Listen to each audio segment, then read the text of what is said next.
કોંગ્રેસ કઈ over confidence તો નથી થઈ ગઈ ને? નમસ્કાર દર્શક મિત્રો, લોકસભા 2024ની ચૂંટણી પહેલાં કોંગ્રેસ માટે જે માહોલ અને જે સમીકરણો ઊભા થઈ રહ્યા છે એ જોતાં એવું લાગે છે કે કોંગ્રેસ કંઈ ઓવર કોન્ફિડન્સ તો નથી થઈ ગઈ ને? કારણ કે ઘણા બધા રાજ્યોની અંદર સીટ શેરિંગના બાબતે સમાધાન થતું જ નથી અને એ જે સમજૂતીની વાત હોય છે એ પડી ભાગે છે.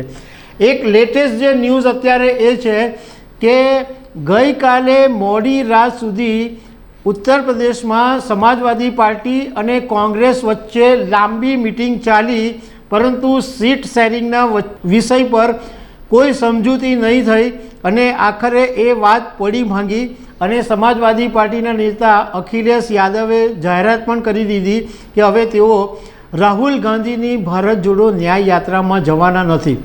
તો આના વિશે તમારી સાથે વાત કરીશું. મારું નામ રાજેશ શાહ છે અને તમે જોઈ રહ્યા છો ખબરછે.com.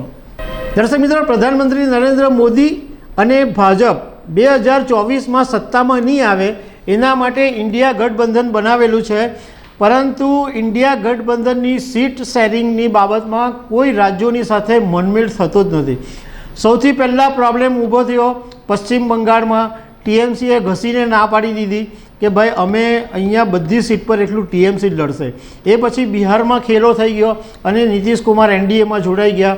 જમ્મુ એન્ડ કાશ્મીરના નેતા ફારૂક અબ્દુલ્લાએ પણ કીધું કે અમે જાતે ચૂંટણી લડશું. એ પછી પંજાબમાં અરવિંદ કેજરીવાલે પણ જાહેરાત કરી દીધી કે પંજાબની 13 બેઠકો પરથી આમ આદમી પાર્ટીના જ ઉમેદવારો ઉતારાશે.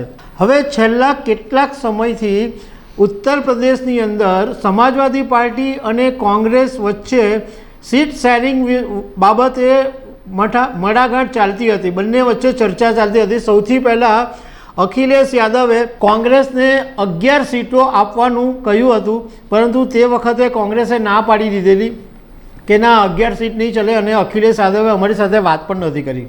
એ પછી અખિલેશ યાદવ કોંગ્રેસને 17 સીટ આપવા માટે તૈયાર થઈ ગયા હતા.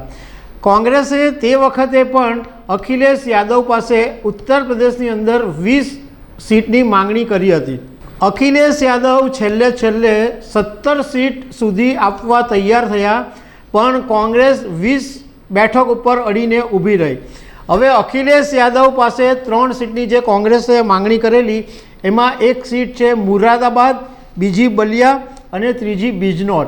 હવે આ જે 3 સીટ છે એ સમાજવાદી પાર્ટી કોઈ પણ હિસાબે છોડવા માંગતી નથી અને કોંગ્રેસ 20 બેઠકની જીત પકડીને બેઠી છે.